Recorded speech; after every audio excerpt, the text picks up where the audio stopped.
Казалось бы, чего не хватает в Скайриме? Открытый мир есть, ролевая система есть, уникальный геймплей есть, колоссальное количество модов на любой вкус и цвет есть. А я скажу, чего не хватает.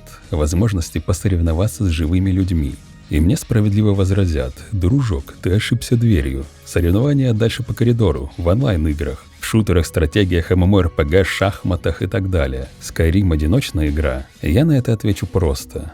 Благодаря огромному комьюнити мододелов, Skyrim давно стал игрой-песочницей. В него можно интегрировать любые идеи, в том числе даже чуждые изначальной концепции. А желание конкурировать в нас заложено от природы и никуда не девается даже в сингл-РПГ. Единственное, в одиночных играх нет внятного способа соревноваться напрямую, поэтому игроки изощряются. Отсюда спидраны, ноудес-челленджи, турниры на прохождение каких-то сборок и, конечно, бесконечные срачи в комментах на тему того, чей меч длиннее, а броня толще, чей Давакин быстрее убьет Алдуина деревянным мечом, Карстага вилкой, а эбонитового воина взглядом. Но сегодня игра перевернется. Сегодня я предлагаю наконец-то посоревноваться в Скайриме напрямую, устроить реальное, зримое столкновение билдов в турнире ваших героев Скайрима. Суть турнира проста. Вы по определенным правилам создаете билды персонажей, а я делаю по этим билдам неписей, которые сражаются на турнире. Тех, чьи герои займут 3 призовых места, ждет особая награда. Их персонажей я сделаю компаньонами в эксклюзивном моде, специально для победителей. Друзья, с вами Синтетик, и в этот раз я не предлагаю присаживаться поудобнее, потому что зона комфорта — это не то, что нам нужно сегодня. Хряпните крепкого чаю, освежите мысли, сегодня мы будем напрягать извилины.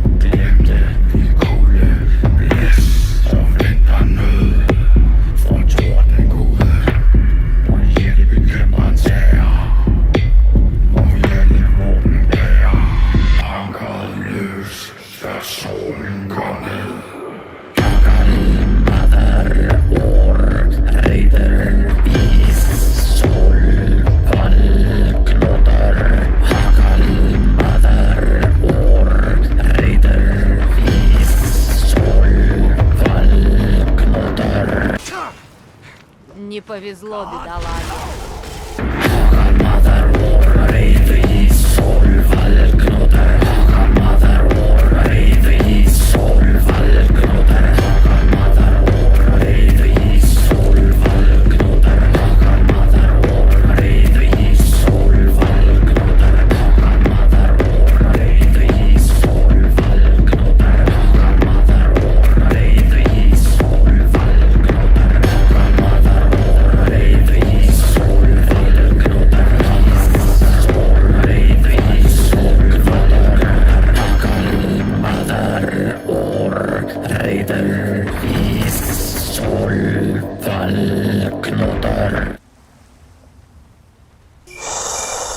Сукин сын! Ты убил мага, жалкий ублюдок! Сюда, стража!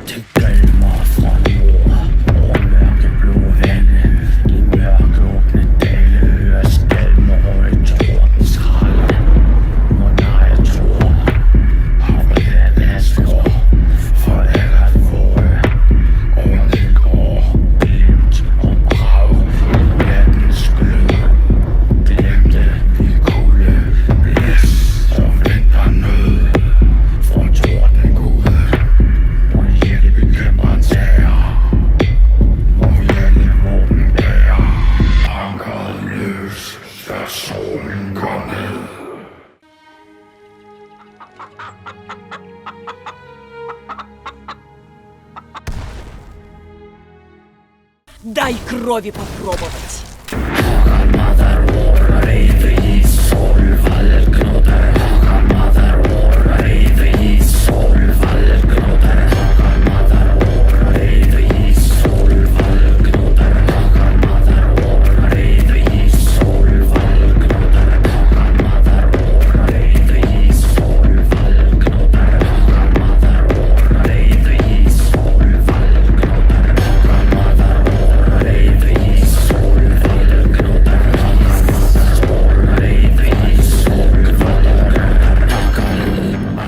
Из-за чего, сэр-мор?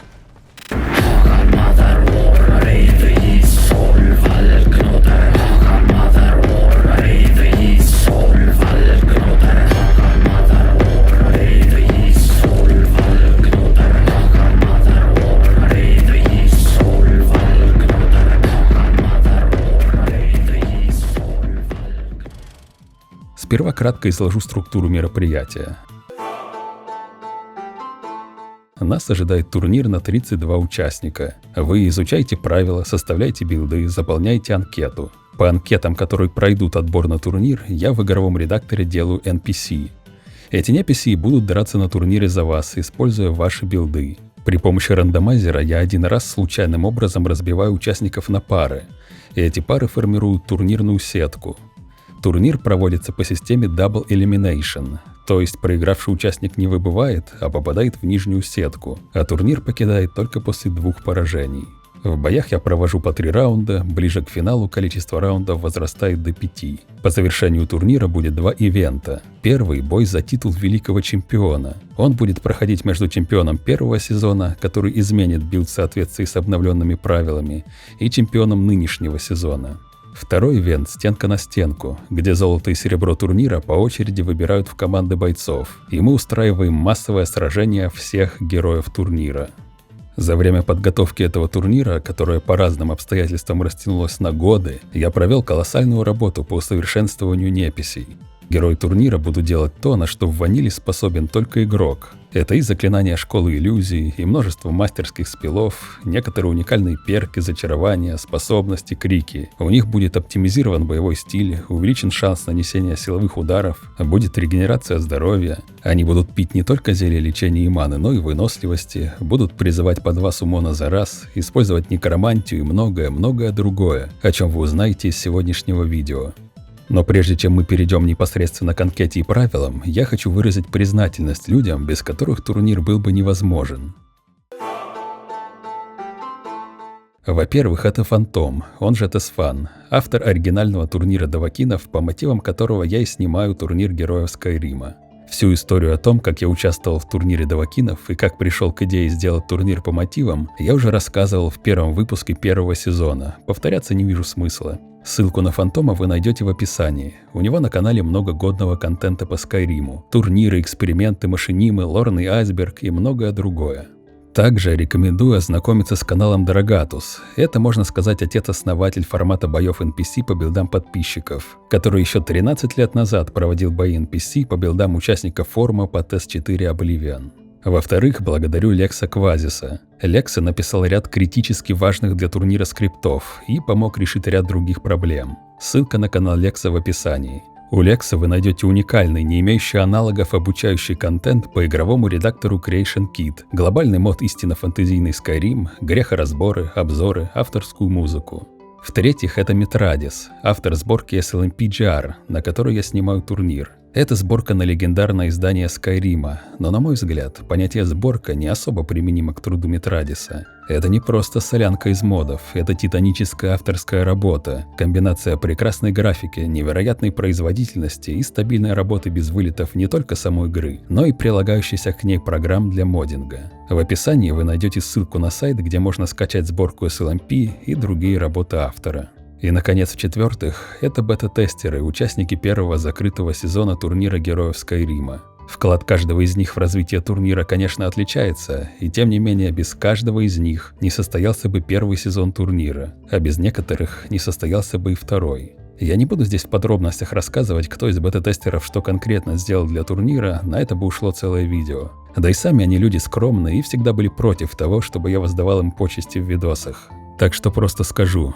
спасибо вам, друзья. Это было долгое путешествие, и вот мы наконец-то стоим у конца пути. Итак, дамы и господа, слова благодарности отзвучали, давайте переходить к анкете и правилам. Я разделю это видео на 2 части. В первой кратко разберу анкету и расскажу, как пользоваться таблицей с правилами. Этого хватит, чтобы грамотно создать персонажа, не душась различными мелочами, нюансами и углубленными механиками. Вторая же часть видео предназначена для трайхардеров, тех, кому важен результат, кто собирается побеждать в турнире. В этой части я раскрою все известные мне секреты поведения NPC, неочевидные особенности правил, подводные камни, связанные с багами и техническими ограничениями Скайрима.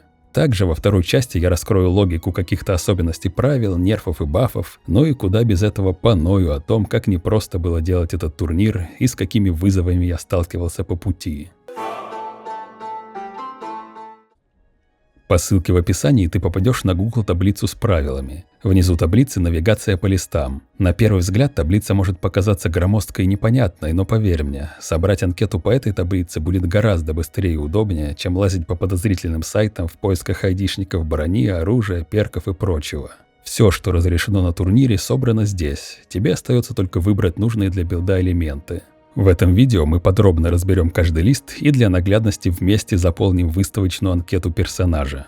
Поехали! Первый лист таблицы – анкета. Пункты анкеты нужно оставить в комментариях к этому видео. Анкета будет считаться твоей заявкой. И сразу скажу об отборе на турнир. Как я уже не раз говорил в других видео, участие в турнире бесплатно, но количество мест ограничено. Из 32 мест 8 уже занято. Я оставляю за собой право давать инвайты тем, кто внес весомый вклад в развитие турнира. И уже дал 8 таких инвайтов, возможно, дам еще парочку до начала турнира. То есть осталось 24 места. Как же будет проходить отбор? На самом деле довольно просто. Все зависит от количества желающих принять участие. Если наберется 24 и менее заявок, я просто приму в турнир всех, кто оставит анкету. В таком случае на этом отбор и закончится. Я дождусь, когда накопится достаточно заявок, и приму всех. Но если желающих будет много, больше, чем свободных мест на турнире, на что я, кстати, очень надеюсь, переходим к следующей схеме отбора. 16 человек выбирает рандом. Я запущу рандомайзер, и он выберет 16 счастливчиков из комментов. Но, внимание, на турнире есть 8 классов, о которых я расскажу дальше в видео. Так вот, я хочу, чтобы у нас было по несколько участников каждого класса.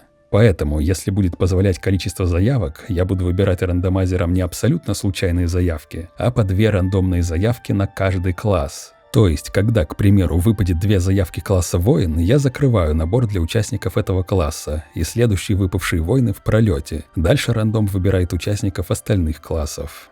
Итак, 8 участников по инвайтам, 16 рандомом, и напоследок я лично выберу еще 8 анкет, по одной заявке на каждый класс. Все-таки я долго готовил этот турнир, он тяжко мне дался, и как бы мне не хотелось дать шанс поучаствовать каждому, ровно настолько же хочется увидеть сильные, оригинальные билды, раскрывающие потенциал правил. Что ж, с отбором разобрались, теперь пара слов о регламенте. Это некоторые правила, а также нормы приличия и спортивной этики, необходимые, чтобы турнир не превратился в балаган.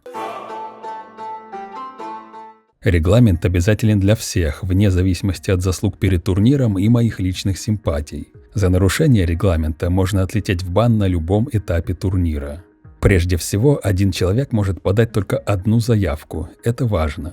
Даже до начала турнира мне уже приходилось банить и выгонять людей, к которым я хорошо относился, но которые пытались меня надуть и пропихнуть с фейков несколько персонажей. Если я узнаю, что кто-то промышляет тем же, кто угодно, даже самые заслуженные и уважаемые в комьюнити люди, будьте уверены, хоть сердце мое и будет болеть, но рука не дрогнет. Этот турнир – соревнования, а честность соревнования для меня свята. Помните о чести и будьте благородны. Я ожидаю от вас той же честности, с которой сам отношусь к организации турнира.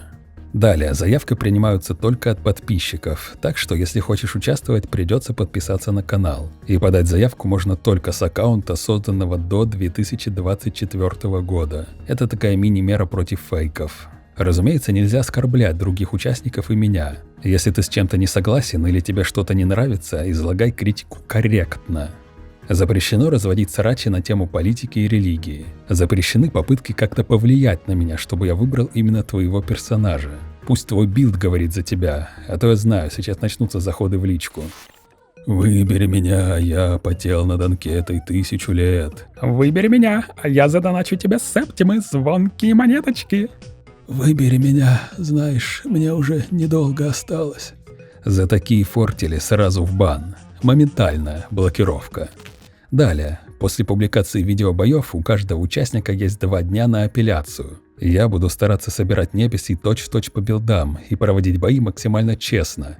Но я не робот и не застрахован от ошибок. Если на видеобое ты замечаешь, что я как-то накосячил, допустим, забыл добавить какой-то спел, перк или что-то в этом духе, пиши, я все перепроверю. И если действительно имела место оплошность, исправлю ее и пересниму бой. Вот, в общем-то, и весь регламент. Теперь давайте разберем анкету. Чтобы вам было проще сориентироваться в принципах работы таблицы, я вместе с вами заполню свою анкету. Покажу на примере, как легко и просто это делается. И попутно буду объяснять основополагающие моменты. Настоятельно рекомендую заполнять анкету не сразу в комментах, а где-нибудь в блокноте или в Word, а в комментарии скидывать финальный проверенный вариант. Насколько я помню, на турнире Давакинов была проблема с тем, что YouTube блокировал комментарии тех, кто слишком много раз изменял сообщение. Я постараюсь реагировать на каждую заявку, буду комментировать, правильно она оформлена или нет. Если моего ответа не появится в течение суток, возможно, YouTube твой коммент не пропустил.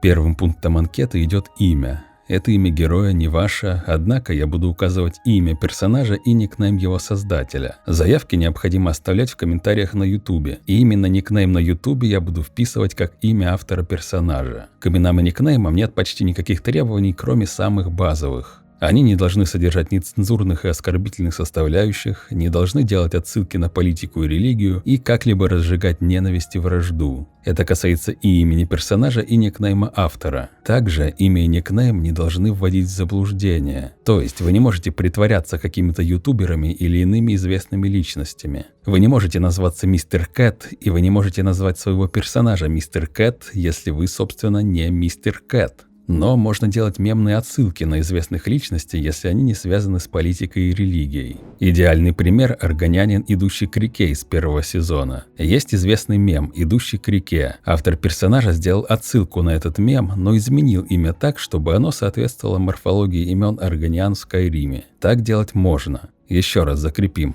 Сделать изящную отсылку на медийного деятеля можно. Просто притвориться им нельзя.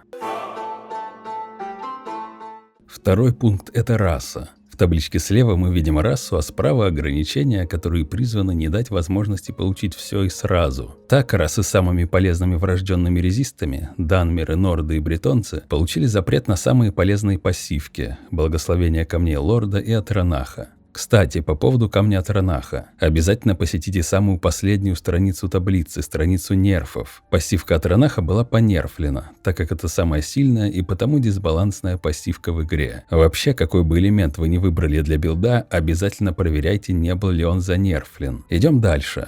Альтмеры, чье преимущество только в бонусной мане, получили запрет на экипировку, увеличивающую запас маны, кроме одеяния архимага. Лесным эльфам и редгардам достался запрет на экипировку и способности, повышающие резист к яду, так как у них есть врожденное сопротивление ядам. Дело в том, что на турнире есть много способов наносить урон ядом. Можно построить полностью ядовитый билд, и все же в чистом уроне и в многообразии источников нанесения и усиления урона яды уступают стихиям. Так что ограничением для боссмеров и редгардов стала невозможность поднять резист к яду выше базовых 50% за счет пассивок и экипировки. Внизу можно увидеть доступные неигровые расы. Эти расы присутствуют в игре, но их нельзя выбрать для главного героя. Чтобы взять их на турнир, есть особые условия. Они должны быть прописаны в истории персонажа. Я добавил неигровые расы чисто ради того, чтобы творческая свобода в написании истории героя не разбивалась о скудный набор базовых рас. Ну и чего уж там, чтобы не было ситуации, когда древним личом, восставшим из могилы, оказывался обычный бретонец. А созданным древними магами големом оказывался, ах да, тоже обычный бретонец. Пассивки неигровых рас соответствуют их игровым аналогам, и запреты они получили аналогичные. У старейших пассивка нордов, у фалмеров пассивка альтмеров, у дремор пассивка данмеров. Предположим, я хочу выбрать расу каджита. Уважаю котов, знаете ли. Пишу имя, положим шерстяной котяра, раса каджит. Итак, с расами разобрались, идем дальше. Третий пункт – это пол. Тут все предельно просто, мужской или женский, третьего не дано. Выбираю для своего каджита мужской пол. Четвертый пункт – вес. Вес не будет влиять ни на что, кроме внешнего вида. Здесь надо указать значение от 0 до 100. Это не килограмм или фунты, разумеется, герой не может весить 0 кг, это просто шкала, где 0 самый худой вариант, а 100 самый массивный. Тут уж чисто дело вкуса. Я сделаю своего Котофея максимально могучим, так что пишу 100. 5-й пункт — голос. Смотри, с голосом все непросто. От голосового типа зависит озвучка туумов. Крики будут озвучены только у дефолтных голосовых типов игровых рас. Если выбрать любой голос, кроме дефолтного, герой не проговаривает слова криков, а применяет их безмолвно, по аналогии с ведьмачьими знаками. Мне это не нравится. Я хочу, чтобы туум оставался туумом. У нас тут не эти ваши ведьмаки, но если оставлять всем дефолтные голоса, у нас получится одинаковые голоса у всех героев одной расы и одного пола, что тоже не ахти. Поэтому я пришел к компромиссному решению. По умолчанию я буду ставить дефолтный голос, но ты можешь по желанию выбрать для героя не дефолтный. Если голосовой тип по умолчанию тебя устраивает, в пункте «голос» ставишь прочерк. Если тебе нужен особый голосовой тип, пишешь имя и base ID персонажа Skyrim, голос которого хочешь для своего героя. А если разбираешься в Creation Kit, можешь сразу написать название нужного голосового типа. Я ставлю прочерк, меня устраивает голосовой тип Каджита. 6-й пункт — это вампиризм. Если хочешь, чтобы твой персонаж был вампиром, пишешь «вампир» и «стадия вампиризма». В противном случае пишешь прочерк. Как и в игре, вампиризм будет иметь определенные преимущества и недостатки. Однако, в отличие от игры, дневной свет никак не будет влиять на вампиров. Тирания солнца заканчивается здесь. Теперь немного более подробно о преимуществах и недостатках вампиров. Во-первых, можно выбрать стадию вампиризма, одну из 3. Каждая стадия увеличивает сопротивление холоду и уязвимость к огню. Во-вторых, вампиры получают 200 бонусных очков атрибутов, которые можно вложить по своему усмотрению в здоровье, ману или выносливость. С этими очками ты делаешь что хочешь и распределяешь как угодно. Их все можно вложить в один атрибут или распределить между 2 либо 3 атрибутами. В-третьих, вампиры будут на 25% быстрее регенерировать здоровье. Этот бонус будет работать так же, как и чары на броне, и складываться с процентами аналогичных зачарований. В-четвертых, вампиры получают 30% сопротивления яду. Стать вампиром – единственный способ поднять резист к яду выше 50% для рас с рожденным резистом к яду. В-пятых, особые, довольно-таки эффективные заклинания, доступные только вампирам. О них мы поговорим позднее, когда будем разбирать блок заклинаний. Вампирские заклятия в таблице отмечены красным цветом. И, наконец, в-шестых, силовые удары вампиров поглощают 25 единиц здоровья. Этот эффект игнорирует резисты и поглощение заклинаний противника. Он привязан именно к силовым атакам и не зависит от зачарований. Посмотрев на все эти бонусы, мне зададут справедливый вопрос. Ты что, с ума сошел? Разве это не имба? Как можно давать вампирам столько бафов? Если теперь вообще смысл не делать персонажа вампиром? Спокойно. Ограничение вампиров всего одно, но оно с лихвой уравновешивает все бонусы. Вампиры не могут использовать заклинания лечения и зелья лечения. В условиях турнира возможность отхила – это необходимость, это безусловная мета, это 100% must-have. Все эти бонусы вампиров – не попытка сделать их непобедимыми, нет. Это пакет соцпомощи обездоленным. По результатам огромного количества тестов, только с такими бафами вампиры могут сопротивляться персонажам, которые лечатся зельями и магией. Я не хочу, чтобы мой персонаж был вампиром, так что ставлю прочерк. Следующим пунктом идет класс. Вообще не секрет, что в Skyrim, в отличие от предыдущих игр серии, нет классов. По крайней мере, их нет для игрока. Есть скрытые классы для NPC, которые распределяют их навыки и атрибуты в зависимости от уровня. В турнире Давакинов Фантома мы выбирали эти классы для персонажей, чтобы получить определенные навыки. Но скрытым классам не хватает гибкости, они крайне несбалансированы. Ты банально не мог совместить в билде какие-либо навыки, если не было класса, в котором эти самые навыки развиты. Я решил отказаться от этой системы и дать участникам самим выбирать для билдов 5 навыков. Но о навыках мы поговорим позже. Классы же в турнире — это просто самые распространенные стили игры в Skyrim, которые можно реализовать для NPC. Эти стили игры, разумеется, сбалансированы путем определенных преимуществ и ограничений. Классы делятся на 2 архетипа. Архетипы не надо писать в анкете, я их ввел просто для удобства, чтобы не громоздить дублирующиеся стены текста. Архетипы, как собственные классы, предельно обобщенно отражают основные стили игры в Skyrim. Глобально они делятся на бойцов, которые специализируются на физическом уроне, броне и выживаемости, и заклинателей, которые ориентированы на нанесение магического урона и на магические средства защиты. Рассмотрим их по порядку. Если ты выбираешь архетип боец, тебе предстоит взять один из 4 классов – воин, берсерк, стрелок или язык. На каждый из этих классов распространяются все преимущества и ограничения архетипа боец, расположенные в табличке слева. А справа у нас индивидуальные преимущества и ограничения каждого класса. Это как раз те особенности, которые отличают классы друг от друга. Какие же у нас общие преимущества у всех классов архетипа боец? Во-первых, все бойцы получают дополнительные очки здоровья, вне зависимости от того, как распределили базовые атрибуты. Бойцы в тяжелой броне получают 100 дополнительных очков здоровья, бойцы в легкой броне 150. Но бойцы в легкой броне сохраняют бонусные 50 хп, если берут тяжелую маску драконьего жреца или тяжелый щит, поскольку все-таки самые мощные маски и щиты именно тяжелые, и их никак не компенсировать 50 очками здоровья. Во-вторых, бойцы могут выбирать все элементы брони и одежды из списка доступных согласно общим правилам выбора. Список брони и одежды у нас дальше в таблице, разберем его чуть позже. В-третьих, бойцы могут взять 2 зачарованных украшения. Выбирать также придется из списка брони, одежды и украшений. Можно брать зачарование на увеличение урона оружием или кулаками, увеличение рейтинга брони, эффективности блока, а также на повышение здоровья, маны и выносливости. В-четвертых, у всех бойцов есть слот пассивной способности и 2 слота заклинаний. Но особенность бойцов в том, что они могут брать пассивки вместо заклинаний. При желании можно полностью отказаться от спелов и взять 3 пассивки. Ограничения у бойцов следующие.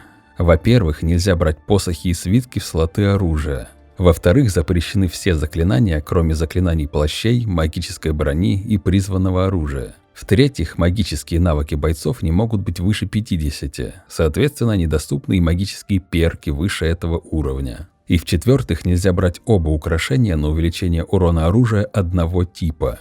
То есть, к примеру, если ты выбрал для своего бойца меч и лук, ты можешь взять кольцо на увеличение урона мечом и ожерелье на урон луком. Но ты не можешь взять оба брюлика на урон мечом и не можешь взять оба брюлика на урон луком. Ну и так как разрешены только те зачарования, которые мы уже разобрали в преимуществах архетипа, остальные, соответственно, запрещены. Вот и все общие преимущества и ограничения архетипа боец. Теперь пройдемся по каждому классу данного архетипа. Первым идет класс воин. Воину доступен щит. Да ладно! Казалось бы, довольно логично, что он ему доступен, зачем вообще об этом упоминать. А дело в том, что 2 из 4 классов архетипа боец щит недоступен, так что щит — это важное преимущество воина. Если воин берет щит, он автоматически получает бонусный перк «Живой молот», который будет не просто сбивать с ног, как в ваниле, а сбивать и в довесок наносить 50 чистого урона, который не контрится ни резистами, ни броней. Если же воин берет двуручное оружие, он получает бонусный перк «Сокрушительный удар»,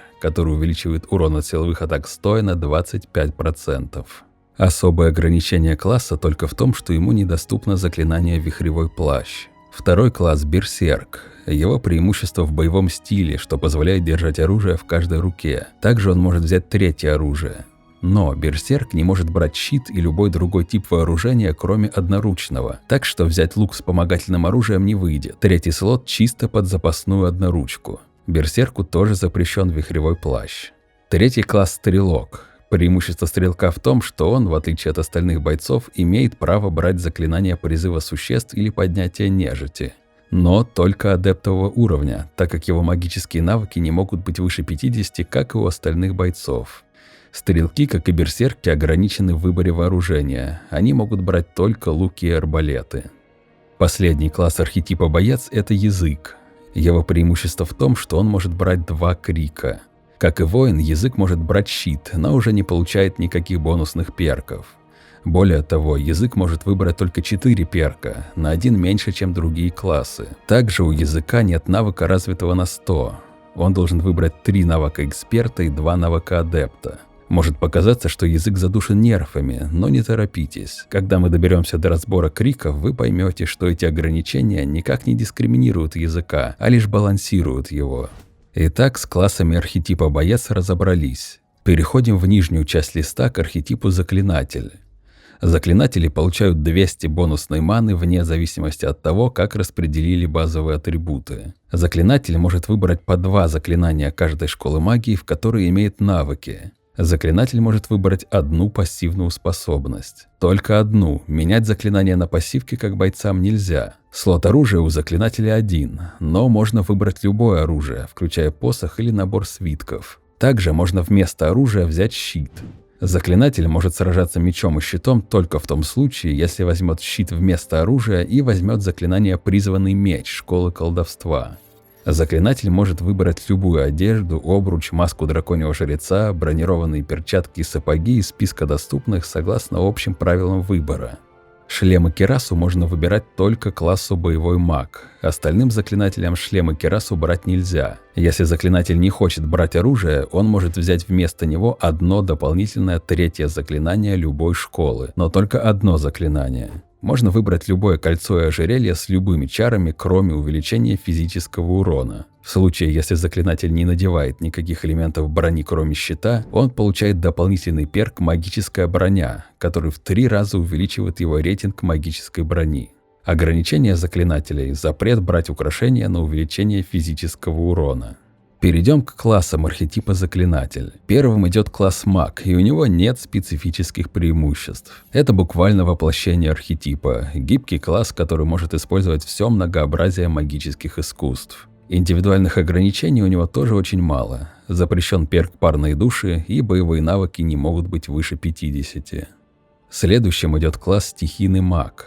Этот класс, как понятно из названия, ориентирован на нанесение стихийного урона. При выборе любого стихийного заклинания стихийный маг бонусом получает аналоги этого спела других стихий. То есть, если, допустим, ты берешь испепеление, тебе в довесок дается грозовой разряд и ледяное копье, и 3 этих спела занимают только 1 слот заклинания. Также, если стихийный маг берет усиливающий стихию перк, он бонусом получает аналогичные усиливающие перки других стихий. То есть, если, допустим, ты берешь усиленное пламя, ты автоматически получаешь в довесок усиленные молнии и усиленный мороз. И эти 3 перка опять-таки занимают только 1 слот перка. Но и ограничение у класса довольно существенное. Стихийный маг не может брать заклинания призыва существ, а также крики, свитки и посохи на призыв существ. Помимо того, боевые навыки также не могут быть выше 50. 3-й класс – это боевой маг.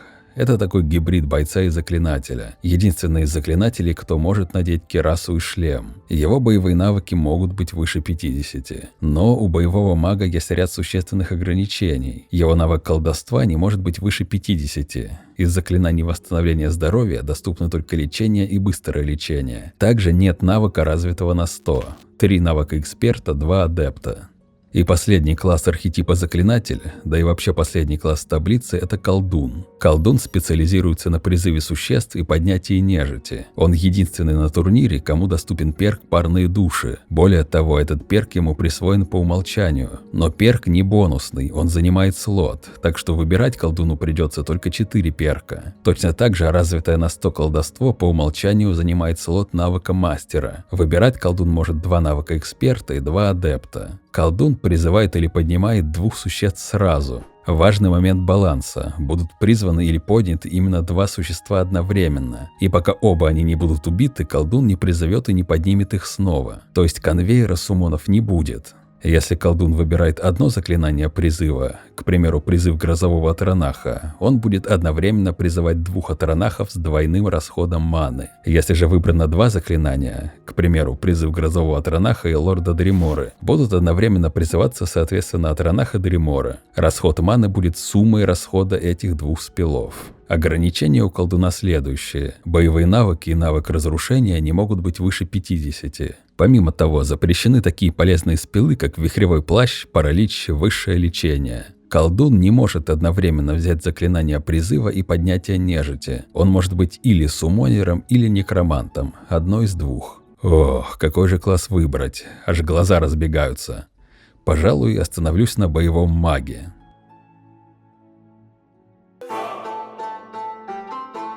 Далее идет графа атрибуты. Каждый участник получает 1400 очков базовых атрибутов для свободного распределения. Вампиры получают 1600 очков. Однако распределять атрибуты надо так же, как Давакину в игре. Показатель атрибута не может быть меньше 100, и любое выбранное значение должно делиться на 10. Я, положим, возьму 500 здоровья, 500 маны и 400 стамины. Далее навыки. Всем, кроме боевых магов, языков и колдунов, надо выбрать один навык мастера, то есть навык развитый на 100, 2 навыка эксперта, развитые на 75, и 2 навыка адепта, развитые на 50. Есть ряд навыков, которые на турнире не имеют перков и спелов, но дают серьезные преимущества. Это ремесленные навыки. Так, участник может выбрать алхимию одним из навыков. Тогда на 50 навыка он получит одно идеальное зелье лечения и одно идеальное зелье маны или выносливости. На 75 навыка по 2 таких зелья, на 100 навыка по 3. Зелье здоровья можно менять на зелье маны или выносливости. В обратную сторону это не работает. Также участник получит в 1,5, 2 и 2,5 раза больше яда на оружии на 50, 75 и 100 навыка алхимии. Участник может выбрать зачарование одним из навыков. Тогда на 50 навыка он получит в 1,5, на 75 навыка в 2, на 100 в 2,5 раза больше заряда зачарования на оружии. Аналогично будет увеличено количество свитков. Участник может выбрать кузнечное дело одним из навыков. Тогда на 50 навыка он получит плюс 10% физического урона оружия и рейтинга брони. На 75 навыка плюс 20%, на 100 навыка плюс 30%. Я выбрал класс боевой маг, так что не могу взять навык мастера, придется выбирать 3 экспертных навыка. Беру, положим, 75 одноручного оружия, 75 тяжелой брони и 75 алхимии. В скобках пишу, какие выбрал зелья. 2 зелья лечения, 1 зелье маны, 1 зелье выносливости. Из адептовых навыков беру 50 восстановления и 50 иллюзии. Следующий лист – это оружие.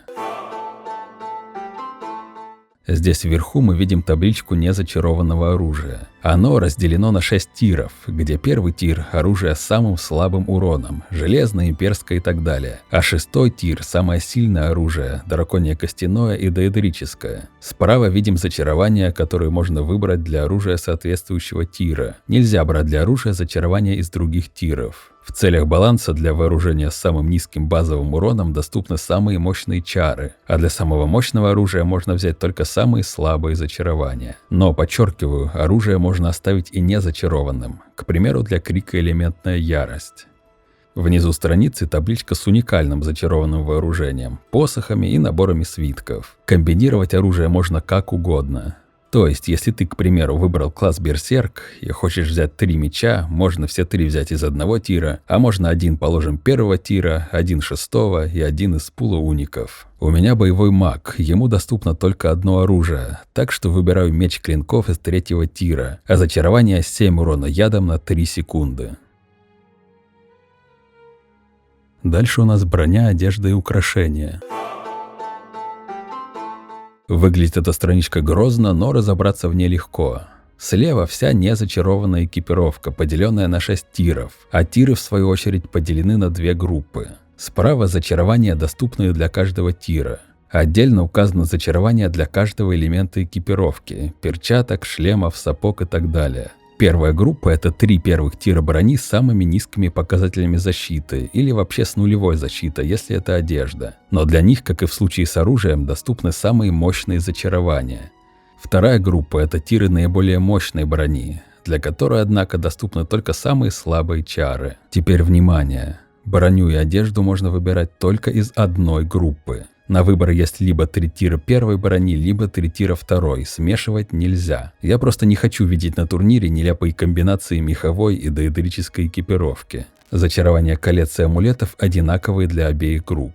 Внизу страницы пул уникальной зачарованной экипировки. Ее можно комбинировать с экипировкой любой группы и любого тира. Уникальные комплекты можно выбирать целиком, а можно только отдельные элементы. Если тебе нужна какая-то конкретная одежда или определенный вид украшения, необходимо написать в заявке точное название и ID этого предмета. Дело в том, что видов одежды и украшений в Скайриме очень много, и вписывать их все в таблицу было бы нецелесообразно. Так что это один из немногочисленных элементов, которые тебе придется поискать самостоятельно. Благо, списки с ID одежды и брюликов можно легко нагуглить.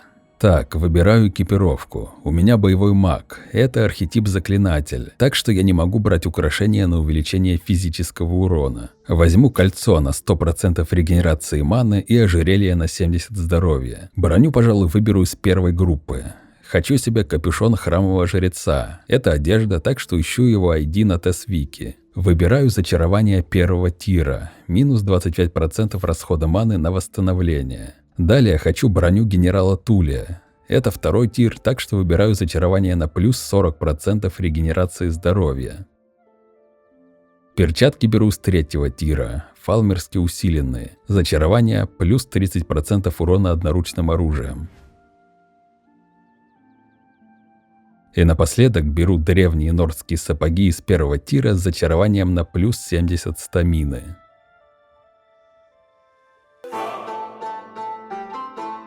Переходим к страничке с заклинаниями и пассивками. Тут у нас слева школы магии, а справа столбцы с заклинаниями, доступными на уровне адепта, эксперта и мастера. Красным выделены спелы, доступные только вампирам. Еще раз напоминаю, что выбирать можно только те заклятия, которые соответствуют уровню развития навыка. Адепт школы магии может выбрать только адептовые спелы. Эксперт, экспертный и адептовые, мастер может выбирать все спелы. Еще правее видим список разрешенных пассивных способностей. Пассивки камней хранителей можно выбирать только в единственном экземпляре. Тоже относятся к благословениям Деэдра и Аэдра. Теперь по поводу заклинаний. Приписка кулдаун столько-то секунд означает, что NPC не сможет применять данный спел чаще, чем раз в указанное время. Для некоторых заклинаний можно выбрать кулдаун самому. Это спелы, в основном мастерские, которые я адаптировал для NPC. То есть неписи не применяют их в ванильной игре, и их боевой интеллект на них не рассчитан. Это заклятие наподобие огненного шторма, который главный герой кастует на себя. Неписи не будут измерять дистанцию до врага, применяя такие спелы. Они не будут ими целиться или выжидать нужный момент. Они просто будут раз в выбранное время их применять, даже если соперник вне зоны поражения. Учитывайте этот момент при построении билда. Далее поговорим по поводу некромантии. Реализовать ее для турнира было непросто, но после долгих мытарств мне это все-таки удалось. Все некроманты получат модифицированное заклинание мертвого Трелла, которое будет действовать на огромной дистанции и поднимать трупы в огромном радиусе. Это заклинание не будет затрачивать ману. Нулевые затраты маны призваны уравновесить довольно-таки неэффективную механику подъема нежити. Не секрет, что Треллы очень долго встают и не менее долго бегут до места схватки.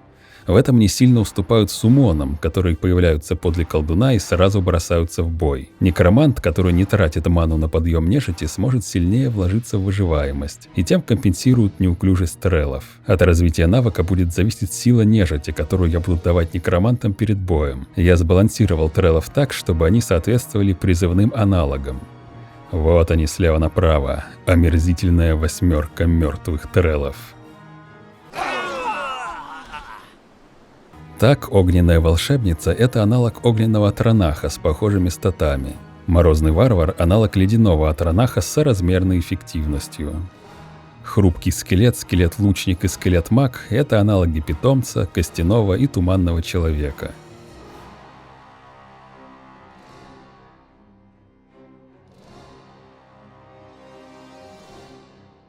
Ну и, наконец, мародер, вожак бандитов и грозовой волшебник – это аналоги лорда Дреморы, яростного человека и грозового Атронаха. Да, еще момент. Треллов на турнире нельзя вывести из строя, то есть обезглавить или обратить в пепел. Далее заклинание пауки. Это ноу-хау нашего турнира. В ваниле есть паучьи свитки, которые не адаптированы для NPC и дисбалансны. Также есть заклинания руны, которые вполне балансные, но их NPC вообще не используют. И то неотъемлемая часть Скайрима, но в ванильном виде абсолютно непригодны для турнира. Поэтому я решил совместить эти два спела и сделать их играбельными. Паучьи свитки превратились в паучьи заклинания, которые при взрыве дают эффект руны соответствующей стихии и еще 10 физического урона. Физический урон компенсирует тот факт, что урон стихийных пауков не увеличивается за счет перков на усиление стихий, поскольку урон наносят пауки, а не заклинатель. Драконья шкура вместо ванильного эффекта будет давать 2000 рейтинга брони, то есть с запасом перекрывать кап. Я мог бы реализовать ванильный эффект, снижение физического урона на 80%, но не стал этого делать из соображений баланса и некоторых ванильных то ли багов, то ли фич данного спела. И напоследок расскажу о призванном оружии. Сами спелы забагованы и непригодны для неписей, так что если участник выберет этот спел, он просто получит в инвентарь выбранную версию оружия. Причем это сразу будет оружие с максимальным уроном, не надо брать усиливающие перки. Я выбрал своему персонажу магические навыки восстановления и иллюзии, оба адептового уровня. Выбираю быстрое лечение. Взял бы излечение от ран, да боевому магу нельзя. И вторым спелом возьму окутанного ядом паука. Из иллюзий возьму оба спела, доступные на адептовом уровне, страх и ярость. Пассивкой я выберу благословение Талоса. Ну что, заклинания разобрали, на очереди крики и расовые таланты. Все крики на турнире будут игнорировать резисты и поглощение заклинаний противников. Это и лорно, так как по лору Тум это не магия. И логично, поскольку делает мощными и полезными все крики, а не только парочку. Некоторым расам можно вместо крика взять расовую способность. Непись будет использовать ее один раз за бой в самом начале поединка. Класс язык не может взять крик плюс расовую способность. Язык может выбрать только 2 крика. Бесполезные крики, гармонию Кин и дружбу со зверями я модифицировал и превратил в крики призыва зверей. Гармония Кин позволяет призвать одного зверя на выбор. У него будет 600 хп, и по эффективности он будет на уровне сильного адептового суммона. Зверь занимает слот призыва. Дружба со зверями позволяет призывать 2 зверей на выбор, которые будут занимать 1 слот призыва. У этих зверей по 300 хп, по эффективности они вдвоем также на уровне сильного адептового суммона. У всех этих зверей нет резистов, также они не будут заражать болезнями. Я из криков выберу как раз дружбу со зверями. Буду призывать козу и злокрыса. Далее идем на страничку перков. Можно выбирать только перки, представленные на этой странице. Если какого-то перка тут нет, я не забыл его добавить, а не добавил специально. В общем-то, на этой страничке нет никаких подводных камней или моментов, нуждающихся в подробном объяснении. Есть 2 типа навыков – воинские и магические, названия навыков и сами перки, разделенные на группы по уровню навыка. В столбце «Адепт» представлены только те навыки, которые можно брать, если навык развит на 50. Соответственно, в столбцах «Эксперт» и «Мастер» перки доступны на 75 и 100 навыка. Разумеется, мастера-эксперты могут брать и перки из пилы более низких уровней тоже. Еще момент. Тебе не надо открывать предыдущие перки, чтобы получить перк более высокого уровня. К примеру, чтобы взять перк «Сильная рука 3», тебе не надо брать сильную руку 1 и сильную руку 2. Я выбираю как раз сильную руку 2-го уровня, Джаггернаут 2-го уровня, адепта школы восстановления, адепта школы иллюзии и мастер разума.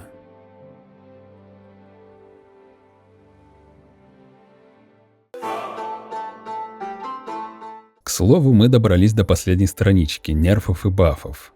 Ее нет в анкете, но она обязательна для ознакомления. Не люблю я нерфы, но еще больше я не люблю что-то запрещать.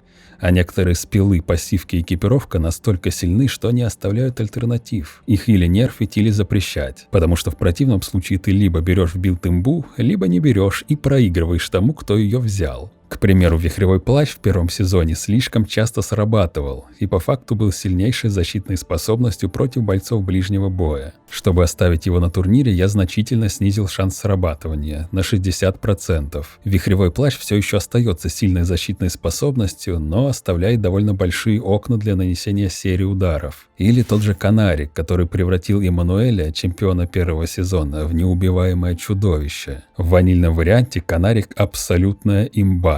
Его нельзя было пропускать на турнир, но и запрещать не хотелось. Он важная и интересная часть игры. Эту маску было непросто довести до ума. По моей просьбе Лекса Квазис переписал ее скрипт, и теперь Канарик работает так, как я давно хотел. При 20% здоровья срабатывается 100% шансом, но потом уходит в кулдаун на целую минуту.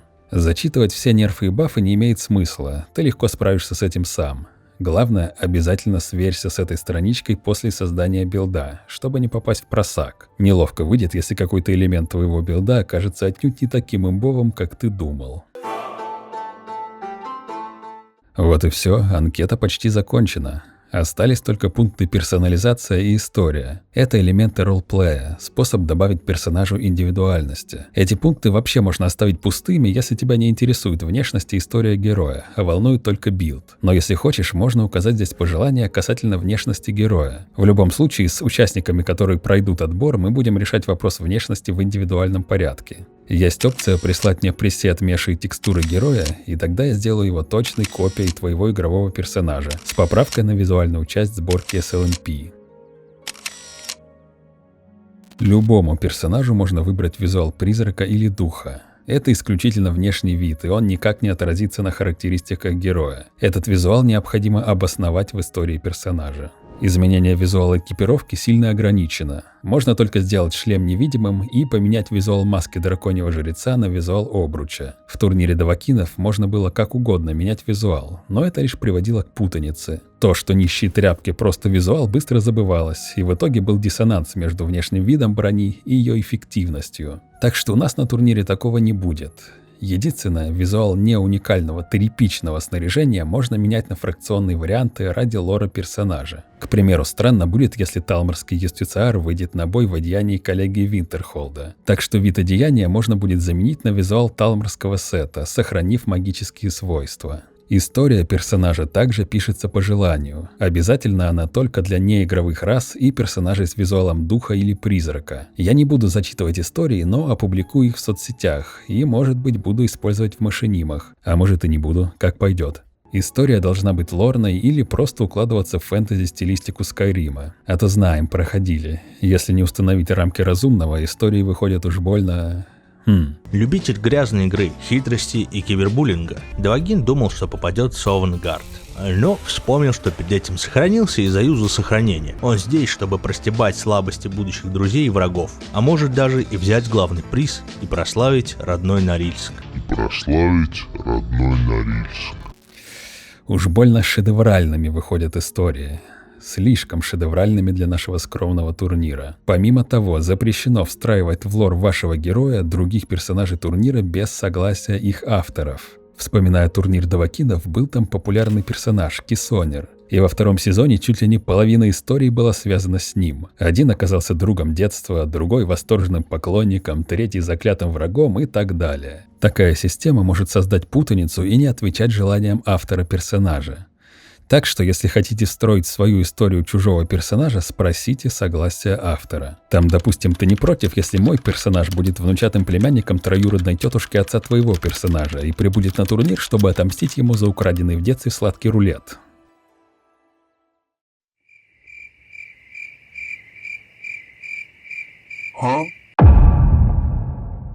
Также стоит высказаться по поводу машиним.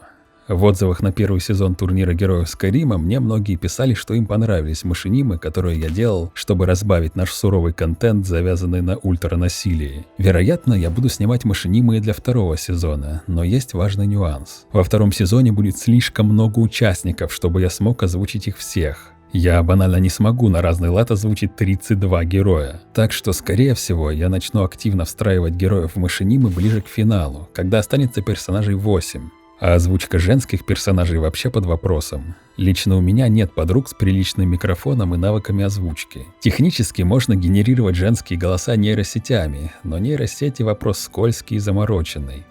Правовой статус нейроголосов все еще не определен. Поднимаются вопросы плагиата голосов и даже теневых банов каналов с нейросетевым контентом. Подводя черту, едва ли я буду ими пользоваться, разве что совсем с безнадёги. Также я не принимаю заказов на машинимы. А то сейчас начнется «сделай так, сделай эдак», «сделай, чтобы мой перс танцевал джигу-дрыгу», «сделай так, чтобы мой перс продекламировал оду на день восшествия на престол Его Величества Государя-Императора Тида Мида II».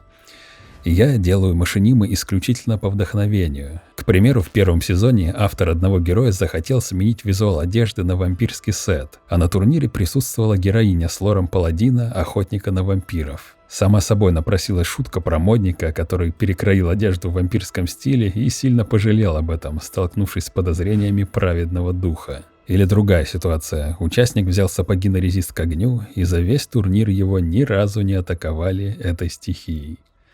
Отсюда напросилась сценка, когда он отплясывал в очаге таверны, доказывая, что его сапоги на что-то годятся. Но повторюсь, все это я делаю исключительно по вдохновению, и сценарии для машиним не принимаю. На этом первая часть видео окончена. Я рассказал все, что нужно знать о турнире, чтобы без проблем придумать персонажа в соответствии с правилами. Кстати, что там с моим героем? Давайте глянем, что за персонаж получился по моей анкете.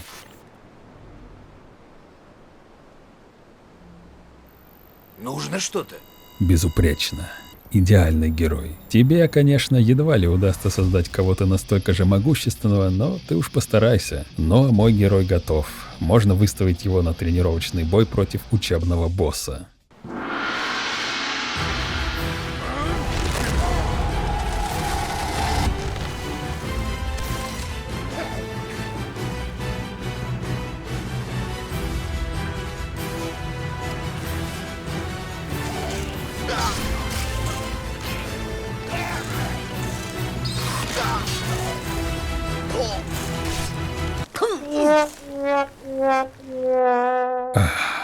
Уверен, он поддавался.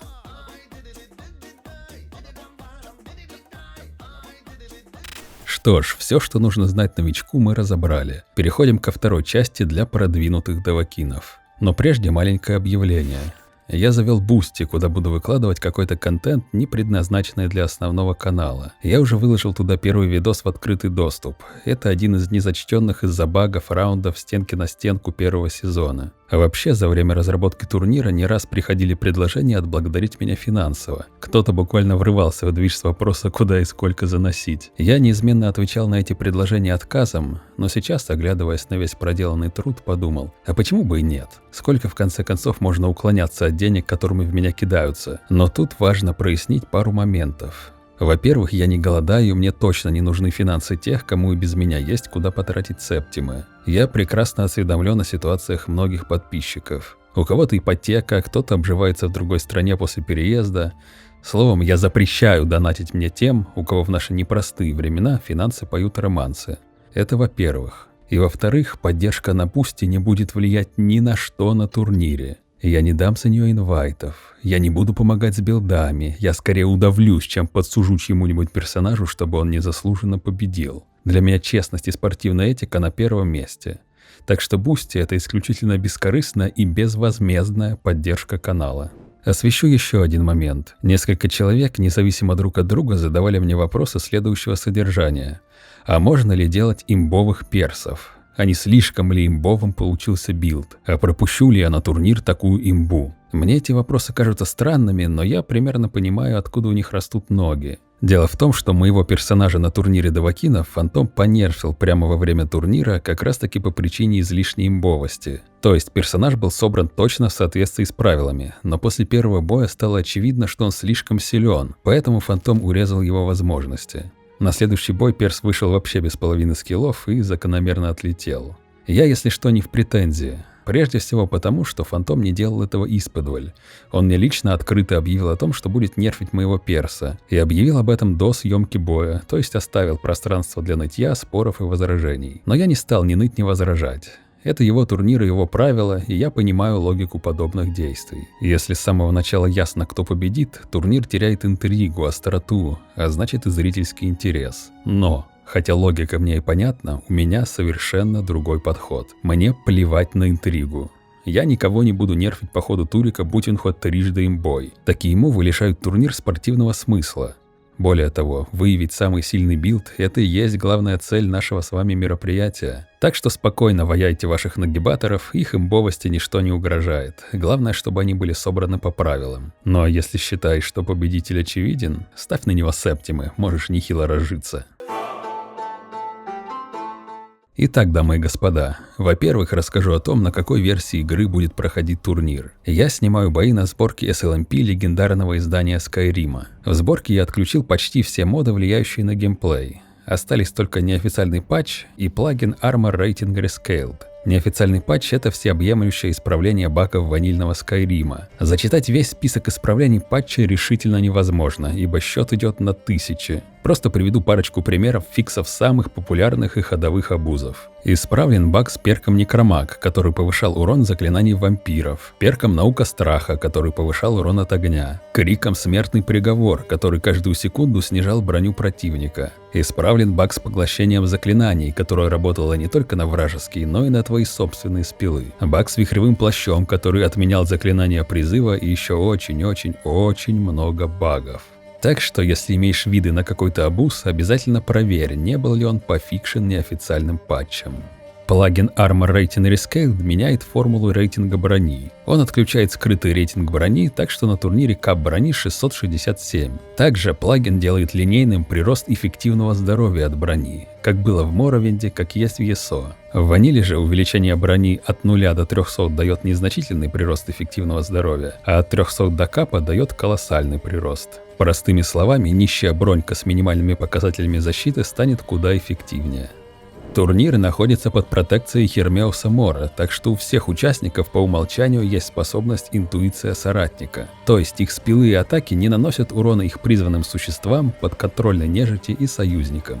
Скалирование эффективности оружия, брони и магии в зависимости от навыков неписей приведено в соответствие с показателями игрока. В ваниле неписи сильнее игрока увеличивали урон оружия и рейтинг брони с ростом навыков. Также с ростом навыков они существенно сильнее игрока сокращали расход маны на заклинания. Теперь все это в прошлом, ты можешь проверить билд на своем игровом персонаже. Урон, расход маны и рейтинг брони будет таким же. Единственный момент, чтобы получить точную цифру брони, которая получится у непися, надо не открывать перки последовательно, а консолью прописать себе один нужный. По какой-то причине последовательное открытие перков дает чуточку больше брони, чем добавление одного. Увеличение урона оружия и рейтинга брони от кузнечного дела будет происходить путем умножения на соответствующий процент, а не сложения процентов. Вообще в Скайриме есть особые формулы расчета урона оружия и рейтинга брони. Они предназначены для игрока, так как многие переменные формул банально не действуют на NPC в ваниле. Но в турнире я все это реализовал для неписей, так что формулы будут работать и для них. Урон и броня будут расти согласно этим формулам. Я модернизировал главную арену турнира – Ледяное озеро в Забытой долине. Поставил заборчик, чтобы герои не улетали вниз, и исправил сетку путей на самом озере. Теперь неписи будут бежать напрямую к противнику без нелепых зигзагов. Для всех персонажей вручную будет установлен кап в 85% сопротивления магии, стихиям и яду. Герои турнира будут восстанавливать здоровье с такой же скоростью, как Давакин в состоянии боя. Однако ману и выносливость они будут восполнять так же, как Давакин вне боя. Неписи в 3 раза медленнее игрока расходуют заряд зачарования на оружие. Этот момент я не стал изменять, будет считаться, что у героев есть камни душ на 2 полных заряда. По поводу съемки боев. Я снимаю их на сложности адепт, но если бой длится больше 20 минут и ни один участник не может победить, я останавливаю поединок и запускаю заново на сложность ниже. Если же какие-нибудь шутники ухитрятся сделать персов, которые на сложности новичок не смогут закончить бой за 20 минут, начинается скрытый ивент «Месть Давагина». Маскот и комментатор турнира Давагин Каноничный выйдет на бой, наделенный безграничной силой, и отыграется за все. Победит тот герой, который продержится против Давагина дольше. Поражение из-за рельефа местности идет в зачет. То есть, если воин зажал мага в углу и маг оказался беспомощен, бой не переснимается. Но если маг скинул воина с обрыва и воин разбился, бой тоже засчитывается. Я вмешиваюсь в бой только в том случае, если персонаж багуется. К примеру, цепляется за какое-то незначительное препятствие при беге вперед.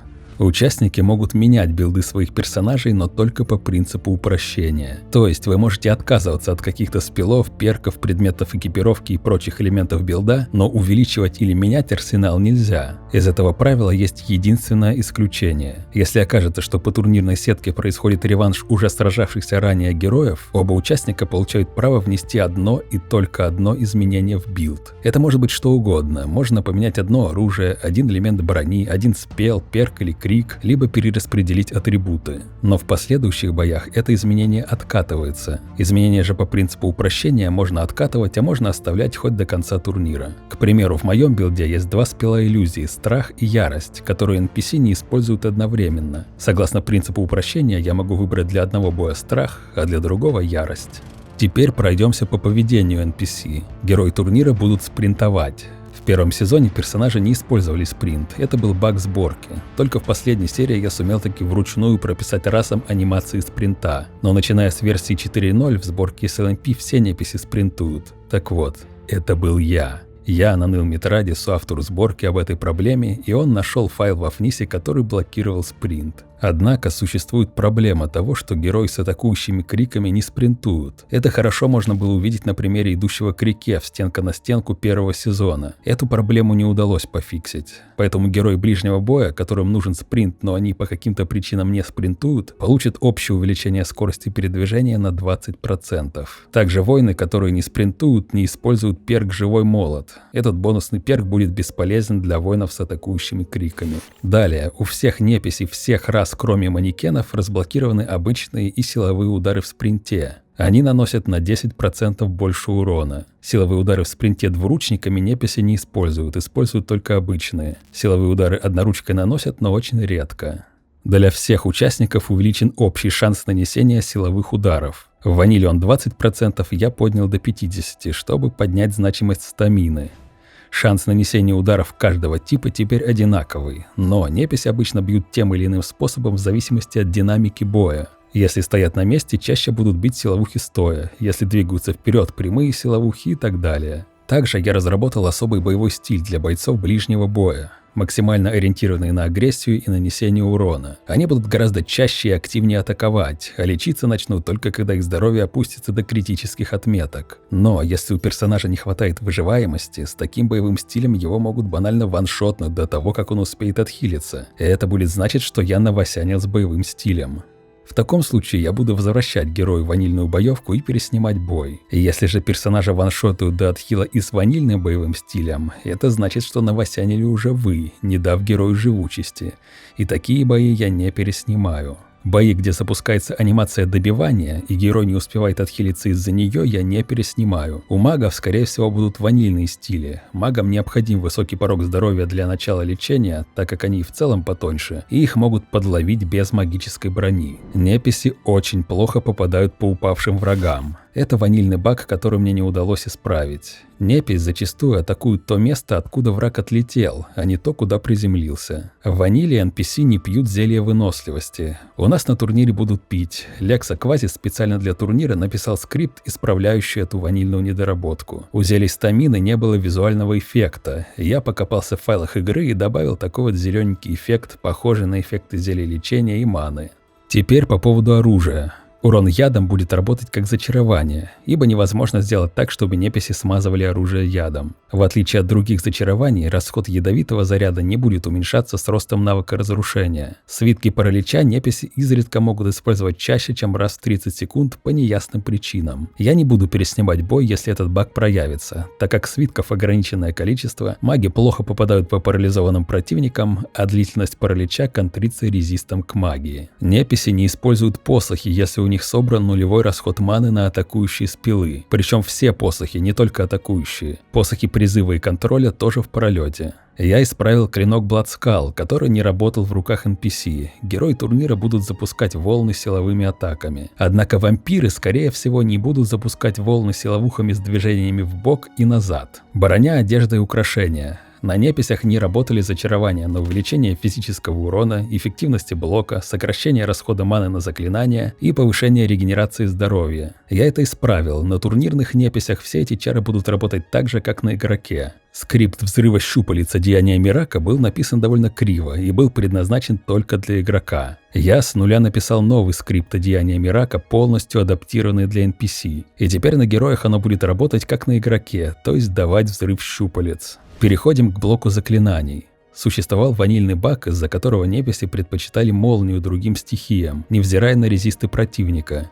Я чуть не сломал мозг, пытаясь решить данную задачку, и мне это удалось. На турнире герои будут выбирать стихию, исходя из сопротивлений противника. Для всех ритуальных заклинаний скорость каста увеличена в 2 раза, с 3 секунд до 1,5. Долгий 3-секундный каст было слишком легко сбить силовыми атаками.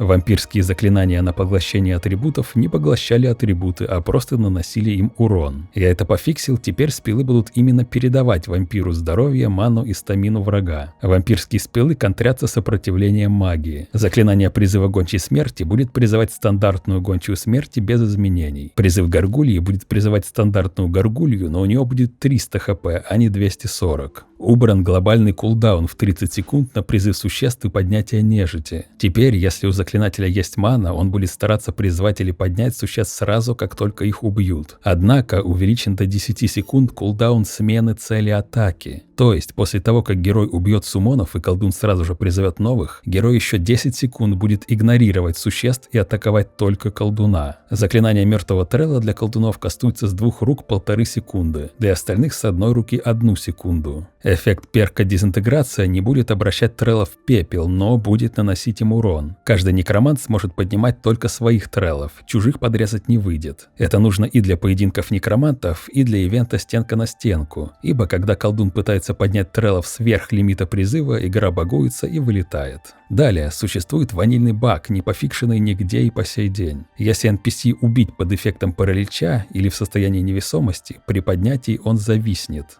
Я буду фиксить этот момент через консоль прямо во время поединков, но такая перезагрузка трелла снимет с него бонусные 100 хп от перка «Темные души». Маленькая длительность спелов иллюзии связана с тем, что время действия эффектов страха и ярости не контрятся сопротивлением магии, в отличие от эффекта паралича. Неписи не будут использовать и спелы иллюзии, и паралич. Если у героя оба этих заклинания, на бой необходимо выбрать что-то одно. Теперь о криках. Важно понимать, что пятящиеся неписи часто мажут тумами, даже бьющими по большой области. У криков высасывания жизненной энергии и смертный приговор была та же проблема, что и у вампирских спелов. Они просто наносили урон атрибутам, а не поглощали их. Я это исправил, теперь они именно поглощают атрибуты и передают их неписю. Крики «Бесплотность», «Элементная ярость» и «Стремительный рывок» у неписей не работали. Я это исправил, но нужно понимать, что герои просто будут использовать эти крики по кулдауну. Они не будут выгадывать подходящий момент и измерять расстояние до врага. Они просто будут кричать по КД. Тум «Элементная ярость» не работает на луки и арбалеты. Также он не ускоряет силовые атаки с левой руки. Поэтому берсеркам, выбравшим этот крик, я отключу возможность бить силовухи с левой руки. Они будут бить силовухами только с правой. Хочу отдельно пройтись по крику воплощения дракона. С этим тумом было тяжко. У него все работало через одно место. Начнем с того, что эффект усиления урона силовых атак, разумеется, не работал на NPC, и я это пофиксил. Далее, неписи этот крик воспринимали как спел магической брони, а магическую броню скайримский боевой интеллект применяет только при угрозе получить физический урон. То есть героям, которых атакуют стихийными заклинаниями, никак не объяснить, что воплощение дракона дает резисты от стихий, сокращение отката криков и увеличение урона. Такие мелочи их не волнуют, они применят этот тум только если враг достанет холодное оружие. Я это исправил, но приключения только начинались. Неписи игнорировали 5-минутное ограничение длительности крика, и по завершению эффекта кастовали воплощение дракона снова. Я разобрался и с этим. На турнире тум будет действовать ровно 5 минут, как у Давакина. И самой заковыристой проблемой был эффект спавна древнего драконорожденного при 50% здоровья. Ванильный скрипт рассчитан только на главного героя и именно спавнит уникального непися, который неуязвим и враждебен ко всем, кроме игрока. Если заставить этот скрипт работать на герое турнира, то первый, на кого бросается древний при появлении, это сам герой. Лекса Квасис по моей просьбе переписал скрипт и изменил эффект спавна на эффект призыва. А я сделал особый спел призыва древнего и прикрутил его к этому скрипту. Теперь древний появлялся как суммон и дрался за того, кто его призвал. Но проявился новый баг, из-за которого древний размножался, занимал собой 2 слота призыва и изгонял других суммонов. Тогда уже я сам переписал ранее переписанный Лекса скрипт и исправил баг. И теперь крик работает почти точь-в-точь, как у главного героя, за исключением того, что древний ведет себя как обычный суммон и атакует только врагов хозяина. Древний не занимает слот призыва. Но я сделал его смертным, потому как неуязвимым он был чуть-чуть дисбалансен. Помнишь, я обещал поныть о том, как непросто далась мне подготовка турнира? Так вот, я держу слово, поэтому сейчас буду ныть. Скоро сказка сказывается, да не скоро дело делается. За простыми фразами вроде «я это исправил», «я это пофиксил» скрываются часы, а то и дни кропотливой работы. Главная проблема тюнинга NPC заключается в том, что на продвинутом уровне этим никто не занимается, кроме разве что разрабов реквасборок. Но это отдельная история. Эти ребятки чахнут над своими разработками почище, чем Кощей над златом. На тему боев NPC нет вообще никаких гайдов и обучающих материалов. Решительно до всего приходилось доходить своим умом, даже до предельно базовых вещей, вроде того, как заставить героев драться только друг с другом и не нападать на меня. А самый неприятный и ввергающий в уныние опыт, связанный с разработкой, это бесплодные усилия. Ситуации, когда я затрачивал тонны жопочасов, пытаясь пофиксить какие-то баги, но тщетно. Наверное, все заметили, что в списке спелов нет ледяной бури. Это катастрофически забагованный спел. Из-за его конического проджектайла неписи не сокращают дистанцию до врагов, а герой-ренжевик, которого бьют ледяной бурей, зависает и теряет возможность атаковать с дистанции. Эти баги вшиты в код игры, мне так и не удалось их пофиксить, и пришлось запретить ледяную бурю. Или механика разоружения, которую я полностью вырезал из турнира. Вы также могли заметить, что и крик разоружения, и перк обезоруживания недоступны. Неписи не поднимают выбитое из рук оружие, если у них есть атакующие спелы или крики. Опять-таки я бился за разоружение как лев, я придумывал костыли, я ковырялся в самых глубинных настройках Creation Kit'а. Но все без толку.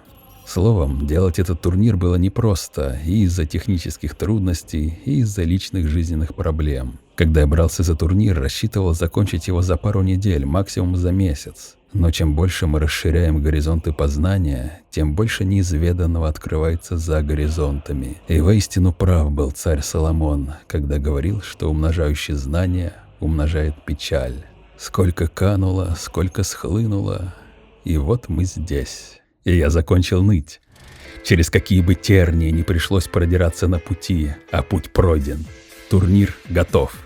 Так давайте же, друзья, теперь дело за вами. Делайте билды, присылайте анкеты, задавайте вопросы. Турнир ваших героев Скайрима официально начинается. Все, обнял, приподнял, жду ваших героев в комментах, и пусть победит сильнейший.